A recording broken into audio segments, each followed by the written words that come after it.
ये आपका piecemeal distribution का नेक्स्ट क्वेश्चन। इस क्वेश्चन में आपको क्या दिया है, A G C where partner sharing profit and loss in the ratio 2:1:1। ठीक है, तो ये हो गया उनका प्रॉफिट शेयरिंग रेशो।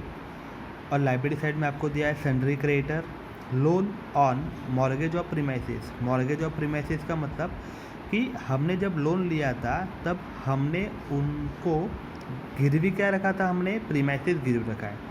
अब जब हम हमारा बिजनेस को सेल कर रहे तो प्रीमाइसेस बेचकर जो पैसा आएगा वो किसको देना है, हमें ये लोन को देना है। ठीक है, इसको कहते हैं मॉर्गेज लोन। नेक्स्ट आपका पार्टनर लोन। आगे आपको बोला है general reserve and partner capital AGNC। ठीक है, असेट साइड में आपको दिया है premises, sundry debtor, stock and cash. तो असेट से हमें क्या लेना है, सिर्फ कैश लेना है, बाकी कुछ नहीं लेना है। आगे आपको एडजस्टमेंट में नीचे बोला है असेट वेयर पीसमेल एज फॉलो, मतलब असेट का पैसा आपको इस हिसाब से आया।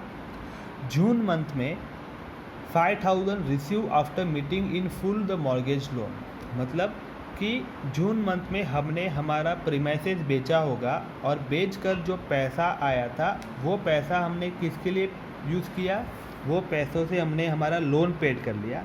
लोन पेड करने के बाद हमारे पास अभी कितना रुपया है, 5,000 रुपीज़ और है, तो ये हमारा फर्स्ट रियलाइजेशन हो जाएगा 5,000 रुपीज़। जुलाई मंथ में डेटर से 15,000, स्टॉक से 10,000, मतलब जुलाई मंथ में हमारा कितना रियलाइजेशन हुआ, 25,000। अगस्त मंथ में हमारा रियलाइजेशन 20 + 25 मतलब 45,000। सितंबर मंथ का रियलाइजेशन 17 + 20 टोटल 37,000।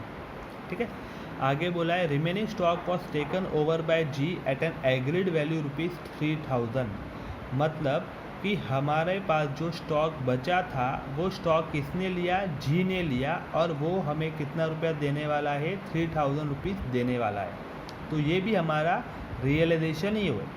तो ये रियलाइजेशन हमारा लास्ट इंस्टॉलमेंट में ऐड कर देना है, जैसे हमने पिछले सब में किया था ना, वैसे ही 17 + 20 + 3 तो हो गया आपका 40,000 last realization. Sundry creditor were settle for ₹4,000, तो सन्ड्री क्रेडिटर को हमने कितना पेड किया है, सिर्फ 4,000 ही पेड किया है। आपको बैलेंस शीट में सन्ड्री क्रेडिटर का अमाउंट 5,000 दिया है, लेकिन हमने पेड कितना किया है, सिर्फ 4,000 किया है।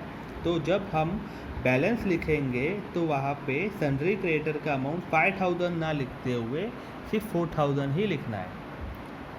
ठीक है, अभी हम पहले हमारा काम करेंगे जिससे हम कहते हैं एक्सेस कैपिटल। तो एक्सेस कैपिटल के लिए हमें हमारा कैपिटल दिया हुआ है, सेकंड हमको रिजर्व दिया है, और थर्ड हमको रेशो दिया है। तो कैपिटल में क्या करेंगे, हम रिजर्व ऐड करेंगे, फिर रेशो से हमारा एक्सेस कैपिटल फाइंड आउट करेंगे। तो आपको कैपिटल दिया है 50, 40 एंड 23, तो ये हम लिखेंगे हमारा capital opening balance 50, 40 and 23 plus reserve का वैल्यू दिया था 10,000। तीनों को डिस्ट्रीब्यूट करना है, कैसे डिस्ट्रीब्यूट किया, रेशो से। क्या रेशो है उनका, 2:1:1, मतलब 10,000 डिवाइड बाई 4 × 2, तो 5,000 × 1 करेंगे तो 2,500 और 1 करेंगे तो 2,500। ठीक है, तो ये दोनों को प्लस करके मिलेगा हमारा एडजस्टेड कैपिटल। इसको हम नाम लिखते हैं एडजस्टेड कैपिटल। अगर आपको क्वेश्चन में रिजर्व दिया है तो आपको फाइंड आउट करना होता है एडजस्टेड कैपिटल, इसको हम फर्स्ट नंबर देंगे। फिर हमारा PSR प्रॉफिट शेयरिंग रेशियो 2:1:1। अभी क्या करना है, जो आपका एडजस्टेड कैपिटल था उसको प्रॉफिट शेयरिंग रेशियो से डिवाइड करना है। तो 55,000 डिवाइड बाई 2 तो हो गया 27,500, 42,500 डिवाइड बाई 1, 25,500 डिवाइड बाई 1, तो ये हमें वैल्यू मिलेगा। अभी इन तीनों वैल्यू में से जो वैल्यू छोटा होगा जिसे हम लिखेंगे नाम बेस कैपिटल, तो तीनों में से बेस किसको लेना है, 25,500 को बेस लेना है। अभी ये बेस लिया इसलिए क्या करेंगे, इसको रेशियो से मल्टीप्लाई करेंगे। तो 25,500 × 2, 25,500 × 1, 25,500 × 1, तो ये हो गया आपका 51,000, 25,500 एंड 25,500। ठीक है, इसको हम नाम लिखते हैं प्रोपोर्शनेट कैपिटल। अभी हमें क्या चाहिए, एक्सेस कैपिटल चाहिए। तो कैसे मिलेगा, आपका जो एडजस्टेड कैपिटल है उसमें से प्रोपोर्शनेट कैपिटल माइनस करना है। तो 55 - 51, 4, 42,500 - 25,500, 17 एंड 25,500 माइनस 25,500 नील। तो ये नील हो गया है, तो इसके आगे कुछ नहीं करना है। लेकिन इन दोनों का हमें वापस से PSR लेना पड़ेगा। तो PSR मतलब प्रॉफिट शेयरिंग रेशियो 2:1, 2 और 1। अभी 4,000 डिवाइड बाई 2 तो आ गया 2,000, 17,000 डिवाइड बाई 1 तो आ गया 17,000। अभी इन दोनों में से फिर से छोटा वैल्यू हमारा 2,000। अभी इस 2,000 को रेशियो से मल्टीप्लाई करेंगे, 2 2 था 4 एंड 2 1 था 2, तो ये हो गया 4,000 एंड 2,000 माइनस करके अमाउंट बचेगा आपका 4 - 4 नील एंड 17 - 2 15,000। तो इसको नाम लेते हैं फाइनल एक्सेस। ठीक है, अभी हमारा ऑर्डर ऑफ पेमेंट। तो ऑर्डर ऑफ पेमेंट में आपको बैलेंस शीट में लाइबिलिटी साइड में दिया है creditor, loan, partner loan and आगे कैपिटल। ठीक है, रिजर्व तो कैपिटल में ऐड हो जाता है। तो अभी इनमें से लोन जो है ना वो हम एक्सटर्नली पेड कर देते हैं। जैसे आपको एडजस्टमेंट में बोला था कि ये जो 5,000 है वो लोन पेड करने के बाद पैसा मिला है, मतलब लोन उन्होंने पेड कर लिया है। प्रीमाइसेस बेच के जो पैसा आया था कितना है वो नहीं बताया हमको, डायरेक्ट पेड करने के बाद का अमाउंट दिया हुआ है, इसलिए लोन को आपका कॉलम में लिखने की ज़रूरत नहीं है। तो हमारा जो कॉलम बनेगा उसमें आएगा आपका creditor, partner loan and partner capital. इसलिए आपका जो ऑर्डर ऑफ पेमेंट होगा उस ऑर्डर ऑफ पेमेंट में पहला लिखना है paid to creditor, next paid to partner loan and final paid to partner capital. Partner capital को कौन से प्रोपोर्शन से, पहला इसको दिया जाएगा, कौन है ये, GA, तो G को 15,000। नेक्स्ट A और G को कितना 4,000 + 2,000 6,000 एंड फाइनल पे टू ऑल, तीनों को पेड करना। ठीक है, अभी इसके बाद जो हम ये कॉलम बनाते हैं, इस कॉलम में हमारा पहले बनेगा particular, bank, creditor, A loan, A GNC, अभी इनका कैपिटल।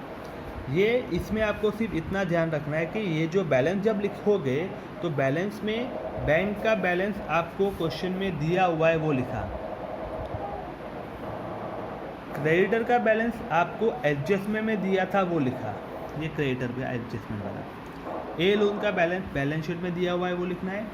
A, G और C ये जो बैलेंस लिखेंगे जब हमें क्वेश्चन में रिजर्व दिया जाएगा तो रिजर्व प्लस करके जो अमाउंट आएगा ना एडजस्टेड कैपिटल का, वो अमाउंट लिखना है, क्वेश्चन का नहीं लिखना है। क्वेश्चन में तो आपको दिया है 50, 40 एंड 23, लेकिन हमने ये नहीं लिखा। हमने कौन सा लिखा, हमने ये वाला पहले लिखा, इसमें रिजर्व ऐड करके जो आया था वो लिखना होगा। ठीक है, तो ये हो गया आपका ओपनिंग बैलेंस। अभी इसमें से माइनस क्या करेंगे, कुछ एक्सपेंसेस नहीं है तो सीधा पेड करते हैं क्रेडिटर को। तो क्रेडिटर को देना कितना है 4,000, है कितना 3,000, तो दिया हमने 3,000 पेड करने के बाद अभी इसका नील हो गया है, इसका बैलेंस 1,000 बचता है।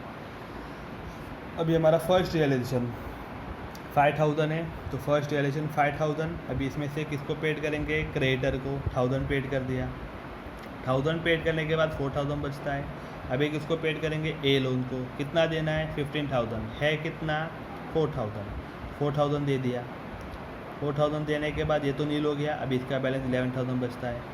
फिर हमारा सेकेंड रियलाइजेशन का अमाउंट ये दोनों प्लस करके लेना है, 15 + 10 टोटल 25 सेकेंड रियलाइजेशन। अभी इसमें से किसको पेड करेंगे, A लोन को, कितना देना है 11,000, है क्या हमारे पास, हाँ है, कितना है, ज़्यादा है, तो ज़्यादा नहीं देंगे, जितना देना है उतना ही देंगे। फिर तो 11,000 दे दिया। 11,000 देने के बाद अभी बचता है 14,000। अभी ये किसको दूँ, तो ये पार्टनर को देंगे। तो पार्टनर को देने के लिए हमने ये नोट बनाया था, फर्स्ट इसको पेड करना है, तो फर्स्ट पे करना है G को, कितना पे करना है 15,000, लेकिन मेरे पास 15,000 से कम पैसा है तो कम दे दिया, जितना है उतना दे दिया, 14,000 G को दे दिया। अभी 15 देना था, 14 दे चुके हम, बाकी पैसा बचा 1,000, वो कब देंगे, फिर अगले पेमेंट में। तो अगला पेमेंट हमारा आ गया 45,000 थर्ड रियलाइजेशन, उसमें से 1,000 दे दिया। ये अगर आपको समझ में आ गया ना, आपको डिस्ट्रीब्यूशन करते आना चाहिए कि आपको पेमेंट कैपिटल को करना था 15,000, लेकिन 15,000 नहीं था तो यहाँ पे 14 दिया और यहाँ पे 1,000 दिया। ये समझ में आ गया, मतलब ये क्वेश्चन इजीली हो जाएगा आपका। अभी 1,000 देने के बाद बचता है 44,000। नेक्स्ट पे कौन था, A और G को कितना देना है 6,000, रेशो से बांट दिया। ये बांटने के बाद कितना बचता है 38,000। तो ये क्या करेंगे, तीनों को पेड करेंगे, पे टू ऑल।